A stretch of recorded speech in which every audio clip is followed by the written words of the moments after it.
Already 13 ಜನ ಇವರಿಗೋಸ್ಕರ ಕಾಯ್ತಾ ಇದ್ರು ಪರಪ್ಪನ ಅಗ್ರಹಾರದಲ್ಲಿ. ಪವಿತ್ರ ಗೌಡ ಆದಿಯಾಗಿ ಎಲ್ಲರೂ ಅಲ್ಲಿ ಜೈಲಿನ ಕಂಬಿಯನ್ನ ಎಣಿಸ್ತಾ ಮುದ್ದೆ ಮುರಿತಾ ಕೂತ್ಕೊಂಡಿದ್ದಾರೆ. ಅಂಡರ್ ಟ್ರಯಲ್ ಪ್ರಿಸನರ್ಸ್ ಆಗಿದ್ರು.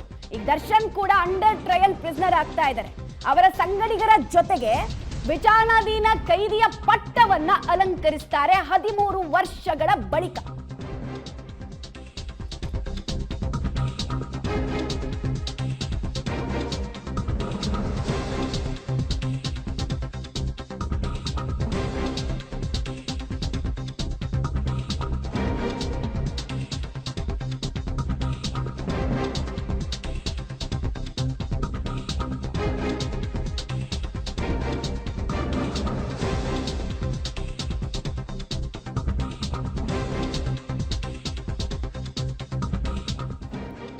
ರೈಟ್, ನ್ಯಾಯಾಂಗ ಬಂಧನಕ್ಕೆ ವಿಧಿಸಿ ಕೋರ್ಟ್ ಆದೇಶವನ್ನ ಕೊಟ್ಟ ಬೆನ್ನಲ್ಲೇ ಈಗ ಎಲ್ಲರ ಫೋಕಸ್ ಇರೋದು ಪರಪ್ಪನ ಅಗ್ರಹಾರ ಜೈಲನ್ನ ಎಷ್ಟೊತ್ತಿಗೆ ಅವ್ರು ದರ್ಶನ ಮಾಡ್ತಾರೆ ದರ್ಶನ್ ಅಂತ.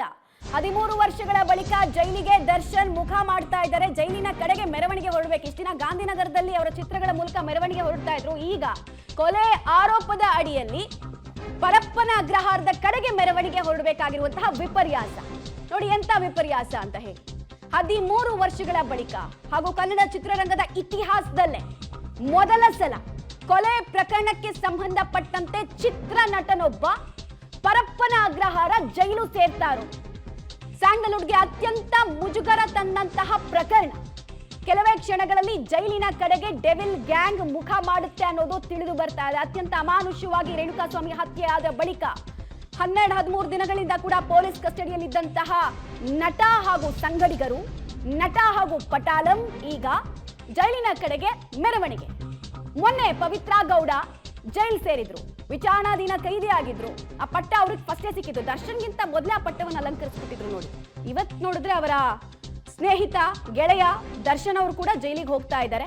ಜುಲೈ 4ನೇ ತಾರೀಕು ತನಕ ಜೈಲಲ್ಲಿ ಮುದ್ದೆ ಮುರಿಬೇಕಾಗಿರೋದು ಫಿಕ್ಸು ಅನ್ನೋದು ತಿಳಿದು ಬರ್ತಾ ಇದೆ. ಅಂಡರ್ ಟ್ರಯಲ್ ಪ್ರಿಸನರ್ ಆಗಿ ನಟ ದರ್ಶನ್ ಮತ್ತೊಮ್ಮೆ ಪರಪ್ಪನ ಅಗ್ರಹಾರ ಜೈಲಿಗೆ ಹೋಗ್ತಾರೆ. ಕುತೂಹಲ ಒಂದೇ ಇದ್ದಿದ್ದು, ಹೊಸೂರು ರಸ್ತೆ ಕಡೆಗೆ ಇವರು ಮುಖ ಮಾಡ್ತಾರಾ ಅಥವಾ ಅನ್ನಪೂರ್ಣೇಶ್ವರಿ ನಗರ ಕಡೆಗೆ ಬರ್ತಾರಾ ಅಂತ ಉತ್ತರ ಸಿಕ್ಬಿಟ್ಟಿದೆ. ಪರಪ್ಪನ ಅಗ್ರಹಾರಕ್ಕೆ ಅವರು ಪ್ರಯಾಣವನ್ನು ಬೆಳೆಸಬೇಕು, ಸ್ವಲ್ಪ ಹೊತ್ತಲ್ಲಿ ಕರ್ಕೊಂಡು ಹೋಗ್ತಾರೆ ಅನ್ನೋದು ತಿಳಿದು ಬರ್ತಾ ಇರುವಂತಹ ವಿಚಾರ. ಈಗ ಇನ್ ಮುಂದೆ ಏನಿದ್ರು ಕೂಡ ಚಾರ್ಜ್ ಶೀಟ್ ಪ್ರಕ್ರಿಯೆ ಇರ್ಬೋದು ಅಥವಾ ರೆಗ್ಯುಲರ್ ಬೇಲ್ ಅಪ್ಲಿಕೇಶನ್ ಇರ್ಬೋದು, ಅದನ್ನೆಲ್ಲ ಮೂವ್ ಮಾಡೋದಕ್ಕೆ ಸಾಧ್ಯ ಇದೆ. ಬಟ್ ಇವತ್ತಿನ ಅತಿ ದೊಡ್ಡ ಡೆವಲಪ್ಮೆಂಟ್ ಅಂತ ಹೇಳಿದ್ರೆ ಕೊಲೆ ಪ್ರಕರಣಕ್ಕೆ ಸಂಬಂಧಪಟ್ಟಂತೆ ಸ್ಯಾಂಡಲ್ವುಡ್ನ ನಟನೊಬ್ಬ ಜೈಲು ಸೇರ್ತಾ ಇರುವ ಕುಖ್ಯಾತಿಗೆ ದರ್ಶನ್ ಒಳಗಾಗ್ತಾ ಇದ್ದಾರೆ.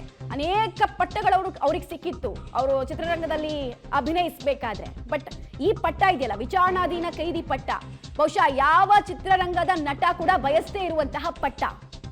ತಾಳ್ಮೆ ಹಾಗೂ ಶಿಸ್ತನ್ನ ಕಳೆದುಕೊಂಡಿದ್ರ ಪರಿಣಾಮ ಆ ಪಟ್ಟವನ್ನ ಅನಿವಾರ್ಯವಾಗಿ ಅನುಭವಿಸಬೇಕಾದಂತಹ ಸ್ಥಿತಿ ನಟ ದರ್ಶನ್ ಹಾಗೂ ಸಂಗಡಿಗರಿಗೆ ಎದುರಾಗಿದೆ. ಮೊನ್ನೆ ಅಷ್ಟೇ ಇವರ ಗೆಳತಿ ಪವಿತ್ರ ಗೌಡ ಅವರು ಜೈಲ್ ಸೇರಿದ್ರು. ಅವ್ರ ಜೊತೆಗೆ 13 ಜನ ಜೈಲ್ ಸೇರಿದ್ರು. ಇವರೊಂದ್ ಕಡೆ ಅವರೊಂದ್ ಕಡೆ ಅಂತೆಲ್ಲ ಮಾತುಗಳೆಲ್ಲ ಕೇಳಿ ಬಂದಿತ್ತು. ಈಗ ಇವರು ಜಾಯಿನ್ ಆಗ್ತಾ ಇದ್ದಾರೆ. ಮತ್ ನಾನು ಆಗ್ಲೇ ಹೇಳಿದ್ನಲ್ಲ, ಪರಪ್ಪನ ಅಗ್ರಹಾರದ ವಾಸ ಅನುಭವ ದರ್ಶನ್ಗೆ ಪವಿತ್ರ ಗೌಡಗಿಂತ ಮುಂಚೆನೆ ಇದೆ. ಅವ್ರಿಗೆ ಹಳೆ ಸ್ಪಾಟ್, ಅದು ಪರಿಚಯದ ಸ್ಪಾಟ್.